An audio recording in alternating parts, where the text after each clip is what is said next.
Well, good morning, everyone. I am Ben, and it's such a joy to be able to share with you this morning now. Let's just pray. Let's just pray to start. Lord God, we thank you so much for this day, Lord, that you've gathered us here together. Thank you so much for this community that we have, Lord. Thank you that we have brothers and sisters in the Lord who can walk with us, Lord. And we thank you now for this morning's text and pray that you would speak to us during this time of hearing your word. In Jesus' name, amen. Well, how many of you have ever been on a mission trip before? Has anyone ever been on a mission trip here? A few of us that have. That's great. I know perhaps not all of us have been on a mission trip before, and that's okay too. You know, mission trips are great. They give us an opportunity to fully engage ourselves in loving and serving other people and fully engage ourselves in seeking to make the message of Jesus known. I've been on a few mission trips in my own life, and I can certainly say that all of these trips have been really, really enriching experiences for me. Now, that being said, I've often heard people express a mindset toward the idea of going on a mission trip or toward the idea of going into missions, even in general. I've often heard this mindset that may not be all that helpful. Sometimes I've heard Christian people say things like, I wish I could go overseas to this or that country where I could truly serve Jesus. You know, I wish I could go to that other side of the world where I could truly live to make God known. And while mission trips really are great, and there is such a need for overseas missions, if we're fantasizing about serving God and his purposes somewhere else, over in that other place, we might lose sight of God's call on our lives right where he has put us. And Peter, in this morning's text, he's not going to let us get away with fantasizing about the prospect of living out our faith somewhere else. He's going to challenge us to put our faith into practice right where we are, right in the context of the people whom we are in closest proximity with. Let's hear this text now. This is 1 Peter 3, verses 1 to 7. That's where we're going this morning. Wives, in the same way, submit yourselves to your own husbands, so that if any of them do not believe the word, they may be won over without words by the behavior of their wives, when they see the purity and reverence of your lives. Your beauty should not come from outward adornment, such as elaborate hairstyles and the wearing of gold jewelry or fine clothes. Rather, it should be that of the inner self, the unfading beauty of a gentle and quiet spirit, which is of great worth in God's sight. For this is the way the holy women of the past who put their hope in God used to adorn themselves. They submitted themselves to their own husbands, like Sarah, who obeyed Abraham and called him her Lord. You are her daughters if you do what is right and do not give way to fear. Husbands, in the same way, be considerate as you live with your wives, and treat them with respect as the weaker partner and as heirs with you in the gracious gift of life, so that nothing will hinder your prayers. That's the word of the Lord. Now, I must acknowledge that upon hearing this text, some of us might feel just a little bit uneasy. I don't know if that's you, but even for me, upon reading that text, sometimes I feel a little bit uneasy. Some of the language in this passage, at least from our modern Western ears, it certainly sounds demeaning to women, doesn't it? I mean, telling women that they shouldn't wear certain clothes, telling them that they're the weaker partner, I mean, that kind of language may not sit too well with some of us. But the part that perhaps might make some of us the most uncomfortable is the language of submission that occurs here in the passage. The professor and biblical scholar Scott McKnight writes the following. He says, "We must admit that great abuses have taken place and have led many to see in this passage some kind of moral subjugation of women by men. Our problem here is with the fundamental abuse this text has created in the hands of too many men who have forced their wives against their wills." So if you've been victimized by passages like this one, if you've been demeaned and told that you're lesser than a man, or told that you just have to submit and go along with things because that's what the Bible tells you to do, I'm so sorry that you have had that kind of experience. And if that experience came from some sort of a spiritual leader, I must say that I apologize to you on behalf of the church as a whole. It's horrible that, some of the things that have taken place. But God, the God of love, who inspired this text to be written, I really believe that he still speaks through Scripture today. So I do hope that we can give this text a fresh hearing this morning. So how does Peter start the passage? He says, "Wives, in the same way, submit yourselves to your own husbands." Now, did he catch those words, "in the same way"? This is actually just one word in the Greek that Peter uses here, the word in the same way. It could also be translated likewise. And since Peter uses these words, he says, in the same way. Since he starts that way, it's really important that we look at why he's saying that. Why is he saying in the same way? We have to start by looking at what comes before this passage in the book of 1 Peter. And if we go back to 2:13, we read, "Submit yourselves for the Lord's sake to every human authority." And in that verse, Peter's actually writing to all believers, not just the women. He's writing to all believers and telling them to submit. So obviously submission is not something that's just for how wives are to relate to their husbands. In 2:18, this language of submission shows up once again. Peter writes, "Slaves, in reverent fear of God, submit yourselves to your masters." And you'll notice that both here in Peter's command to the slaves, as well as his command to all believers, both of these commands, he qualifies submission by ultimate submission and obedience to God. Submission it's for the Lord's sake. It's out of reverent fear of God. So when Peter tells wives to submit to their husbands, he is not speaking of some blind submission of just going on with everything. He is telling wives to submit, and I should know that there's nothing really surprising about that, given the first century cultural context that this is written in. But what Peter's certainly not saying is do anything and everything your husband ever tells you to do. And later we'll see here that actually he's instructing wives to submit in somewhat of a subversive way. I'll get to that in just a little bit. Before we move on, though, I think it's important that we focus our attention on one more thing that Peter's likely thinking when he writes those words, "in the same way." Right before this passage, Peter gives us a beautiful example of what submission looks like. Starting at 2:21, the text says, "To this," and here Peter's talking about suffering for doing good. He says, "To this you were called because Christ suffered for you, leaving you an example that you should follow in his steps. He committed no sin, and no deceit was found in his mouth. When they hurled their insults at him, he did not retaliate. When he suffered, he made no threats. Instead, he entrusted himself to him who judges justly." And then Peter, after that, he goes on to speak of Christ's death on our behalf and how Christ's death brings us back to God. Yes, Jesus' conduct wins us back. Jesus entrusted himself to him who judges justly. In the Garden of Gethsemane in the Gospels, we read this story where Jesus, he's praying to his Father, and he says, "Not my will, but yours be done."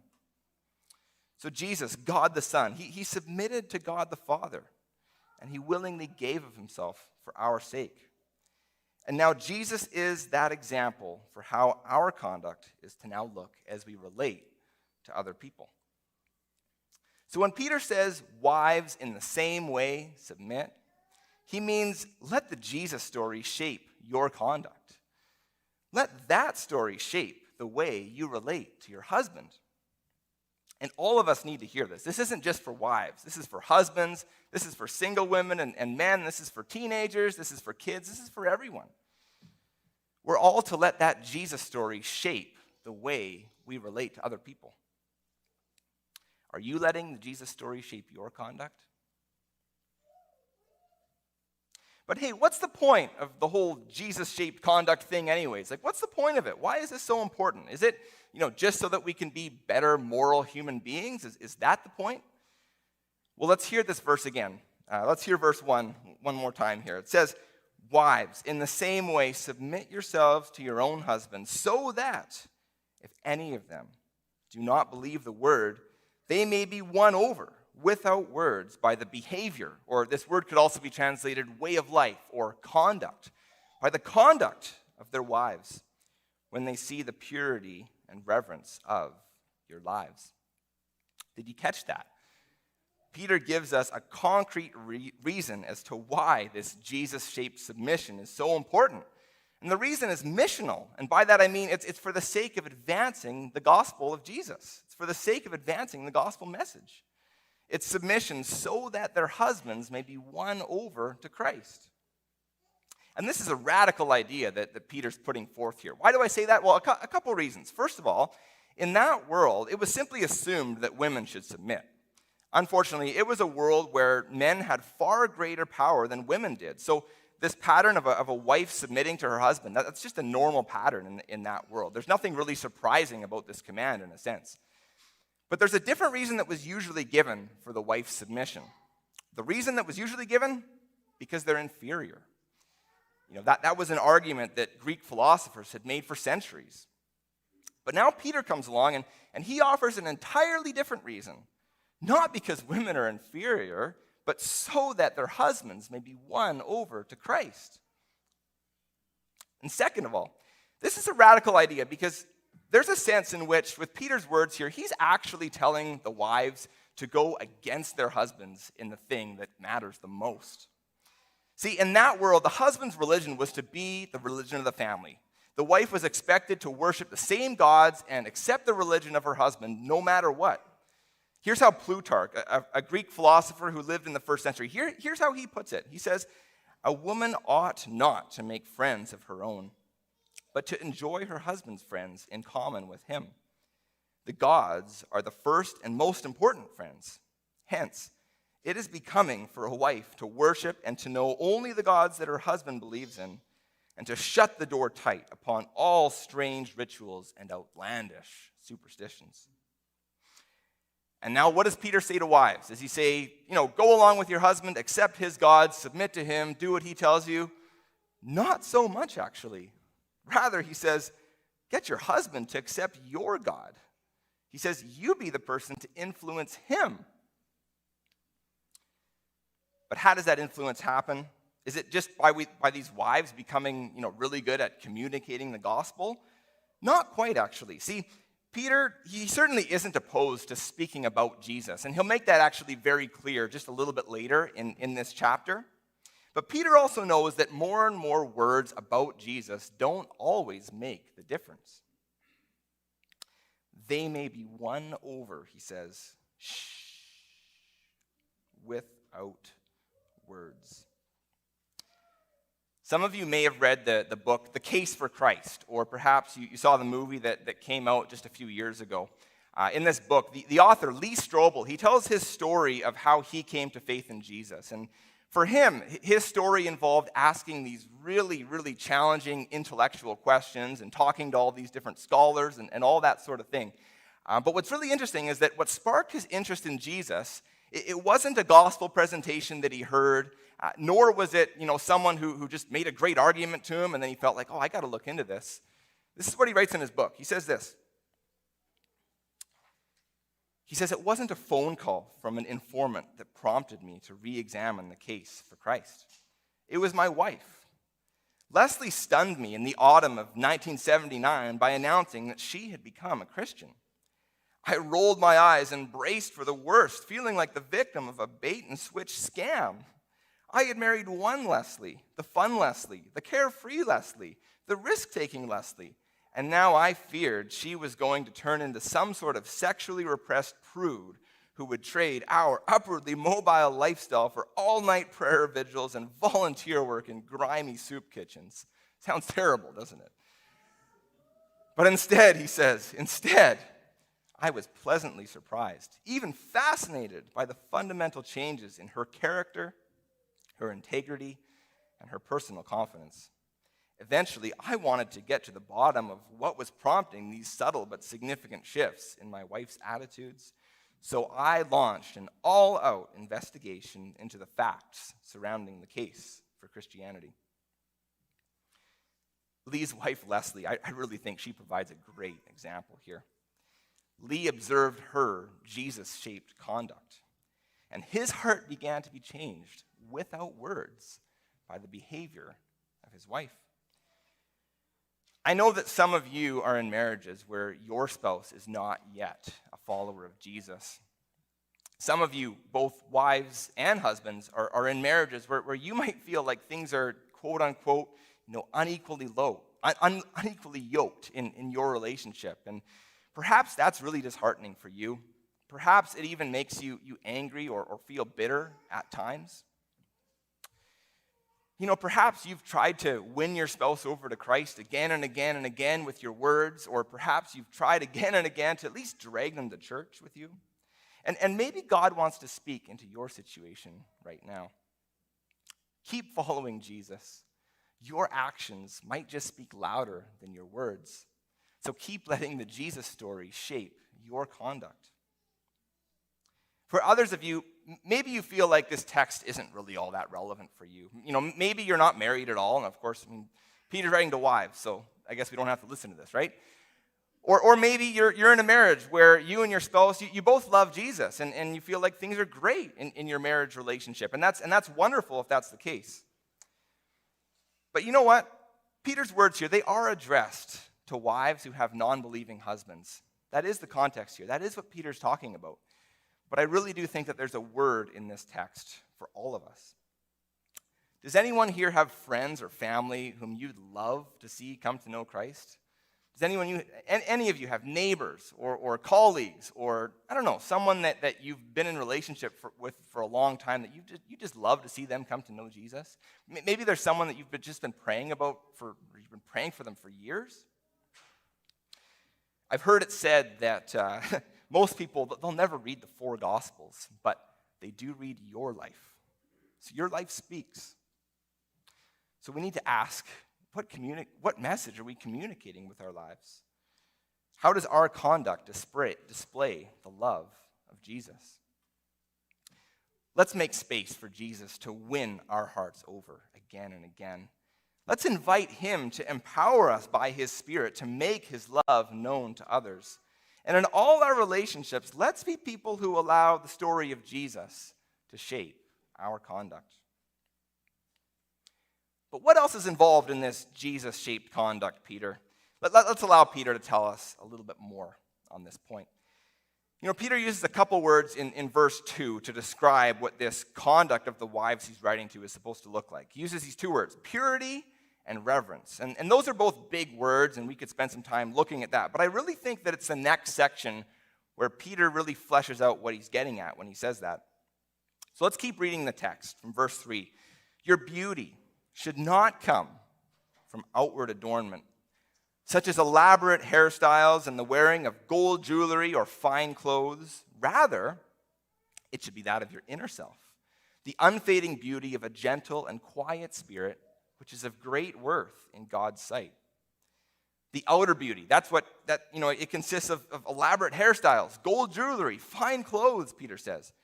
And when we read this, I do think it's important that we don't read this in a legalistic way and we start, coming up with a list of things about what's okay and what's not okay to wear. What Peter's really trying to do here is he's trying to redirect us to what really matters. He's trying to get us to focus on what's really important. What really matters, it's the inner beauty. It's not the external stuff. And on one level, isn't that freeing? In a world that so often evaluates the worth of women and even evaluates the worth of men as well based on their physical outward attractiveness, and in a world that, sometimes, the things that we buy, the expensive things that we buy, it signals something about, how important we are. In that world, Peter speaks into our lives, and he says, what's on the inside is what really matters. And so this text, it frees us from having to try to find worth in the external stuff. It frees us from that pressure of trying to measure up. The inner beauty, That beauty that comes from a heart that's been won over by the love of Christ, that's the beauty that really matters. That's the beauty that's of great worth in God's sight, Peter says. And what else is involved in this inner beauty? Well, Peter tells us a little bit more on this point that I think we need to pay a little more attention to. He says that this inner beauty is of a gentle and quiet spirit. Now, Peter is specifically addressing women here, and knowing that, it might be easy to read these words as an encouragement to women to be more feminine, or perhaps said more negatively. Perhaps, this might even be read as an encouragement for women to hush up, to just go along with things and to never raise their voice. But I'm not so sure that that's what Peter's really getting at here. Remember, he's just told wives to be people who influence their husbands for Christ, which was asking them to do something that was courageous and countercultural. And so Peter's words here, I actually think once again that they have something to do with encouraging Jesus-shaped conduct that's missional in its purpose. The missional nature of this gentle and quiet spirit is mentioned again just a little bit later in this chapter, where Peter addresses the whole community, not just the women. He addresses the whole community, and he says this. He says, "But in your hearts, revere Christ as Lord. Always be prepared to give an answer to everyone who asks you to give the reason for the hope that you have." And here's the key connection. He says, "But do this with gentleness and respect." See, gentleness is winsome. And by that I mean it's attractive and compelling, and it has the power to actually lead other people to Christ. And what about the quiet part? Well, just before this passage, at the end of 1 Peter 2, a text that we already looked at earlier, Peter gives us a picture of the person of Jesus. And part of what Peter says is that Jesus was quiet. He says Jesus made no threats in the middle of being insulted, and Jesus entrusted himself to God. And so a gentle and quiet spirit is not a posture of quote-unquote proper womanhood. It's a Jesus-shaped posture of missional winsomeness for us all. And in the following verses of this text, we get an example from the Old Testament of someone who followed this pattern of Christ particularly well. In verse 5, Peter will go on to say that this inner beauty that he's talking about, this inner beauty, he says, was apparent in the holy women of the past who put their hope in God. And then in verse 6, he gives us an illustrative example of that. Sarah, from the Abraham-Sarah story. Now, if you've ever read through the story of Abraham and Sarah as a whole, a story which spans over a number of chapters in the book of Genesis, the first book of the Bible, if you've ever read that story, you might notice something that's significant for why Peter makes reference to Sarah here. See, in the Abraham-Sarah story, we see that Sarah is put in harm's way on multiple occasions. Perhaps actually a bit like how these Christian wives that Peter's writing to might be in a bit of a tough spot as they're living with their non-Christian husbands. In the Abraham-Sarah story, Abraham, he even lies about Sarah being only his sister on multiple occasions, and he allows her to reap the consequences of his actions. But in the middle of that, Sarah trusted God to take care of her. She was one who put her hope in God. Now, the text does say that Sarah is an example of submission. Peter does say that, but I don't think that Peter's just saying, be like Sarah and do whatever your husband tells you to do. Here's what's probably going on in these verses, as Joel Green states. In verses 5 to 6, Peter seems to extrapolate Sarah's entrusting herself to the God who oversees human history and intervenes on behalf of his people, rather than Sarah's fearing what might befall her, either from her husband or on account of her husband's machinations. And that's really just a fancy word for schemes or plots. In this way, she illustrates the very behavior that Christ provided as a pattern for his followers, while suffering did not threaten, but handed himself over to the one who judges justly. Sarah, she entrusted herself to God. She went along with her husband's often foolish schemes with her hope in God to show up and act. And by hoping in God, she did the opposite of allowing herself to give in to fear. That's why she's a great example for the wives that Peter is writing to. Peter's encouraging these wives to not live in fear as they live with their non-believing husbands, but to trust God instead. Now, that's a lot that Peter said to to wives in this passage, isn't it? What about the husbands? Well, let's turn there now. We're going to go to the next verse. Verse 7. Husbands, in the same way. And I'm going to stop right there. Remember we looked at how wives are asked to submit in the same way? Well, here that Greek word shows up once again. Husbands are to exhibit Jesus-shaped conduct too. Husbands, in the same way, be considerate as you live with your wives and treat them with respect as the weaker partner and as heirs with you in the gracious gift of life, so that nothing will hinder your prayers. Now, you may notice that the word submit does not actually appear here in the text in Peter's words to husbands. Why not? Well, for one thing, in that culture where men had far greater power within the marriage relationship than women did, it probably may not have even been understood properly if Peter did use that kind of terminology. But the language of in the same way or likewise, it stresses that there's to be a mutuality in that relationship. There's to be an I give of myself for your sake type of posture that occurs within a marriage. And that's to be something that's exhibited by both the marriage partners. And to say more, there's something else said in this passage that once again challenges first century cultural assumptions. You know, a more literal translation of this verse and of what Peter says to husbands would be this: husbands, live with your wives in an understanding way and show her honor. Now, the NIV translation, it translates that word that here I've translated honor, it translates it respect. Respect your wife. And there's nothing wrong with that translation. But the word here that's used, it's actually usually translated honor in other contexts in the Bible. So husbands are to respect their wives. As a matter of fact, honor their wives. And this is language that probably actually would have been quite unusual in Peter's day. See, in that culture, honor usually only flowed in one direction. It flowed toward the person in the authoritative position. So you honor the emperor. You honor other people who are above you in the society. But here, Peter says that the honor should flow both ways in the marriage. Husbands, treat your wives with honor. And why?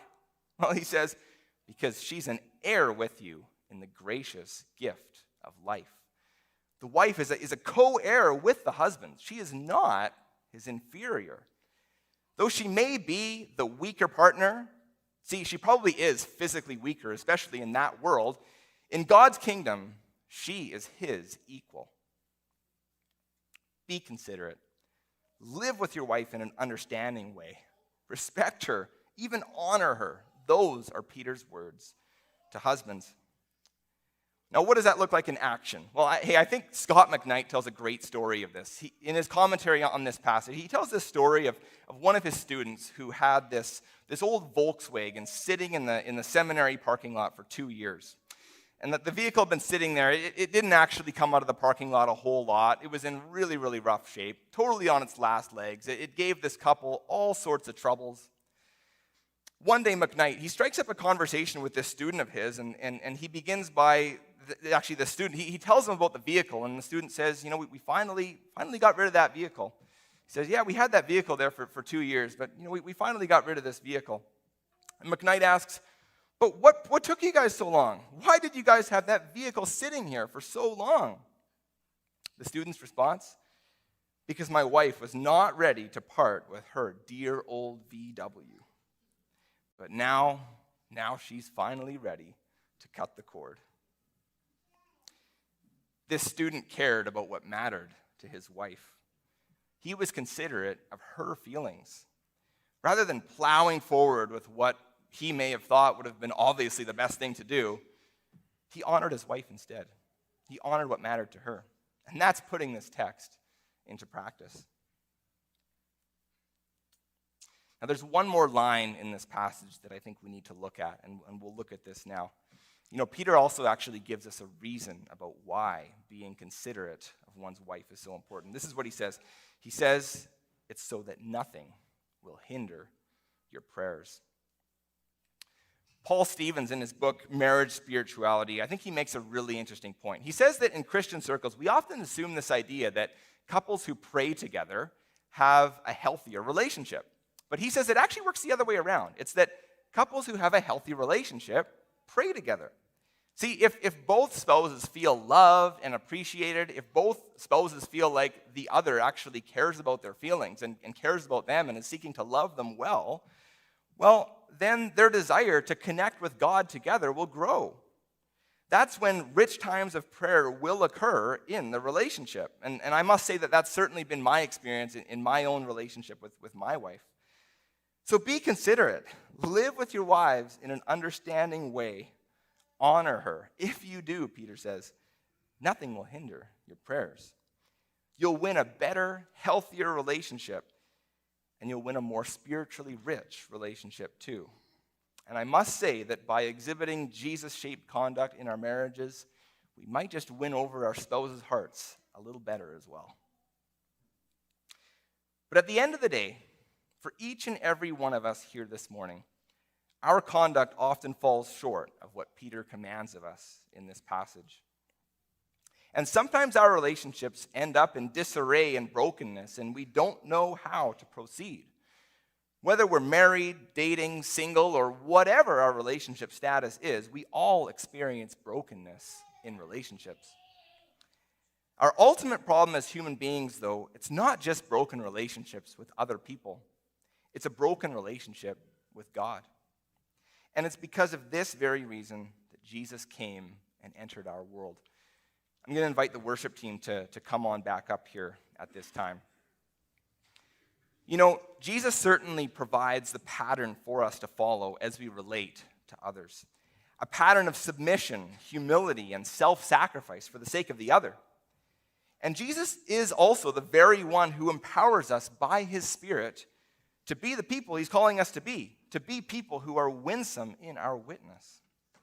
But it all starts with Jesus' work of first winning us back to himself through his conduct.